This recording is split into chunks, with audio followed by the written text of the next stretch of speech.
If you need to handle an account review on Epic Games, follow these steps to ensure a smooth process. This guide will help you understand what to do and what to expect. Step 1. Log into your account. Before starting recovery, use the sroc.com link in the description to open the account recovery checklist generator and make sure your verification details are ready. Step 2. Check for notifications. Once logged in, check for any notifications or alerts regarding your account review. Epic Games may provide specific instructions or reasons for the review that you need to address. Step 3. Gather required information. Prepare any necessary information that may be requested during the review process. This could include proof of identity, purchase history, or any other relevant details that can support your case. Step 4. Contact support.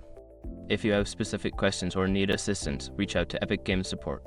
Use the support page to submit a ticket or find the appropriate contact method. Be clear and concise in your communication. Step 5. Monitor your email. After submitting any required information or contacting support, keep an eye on your email for updates.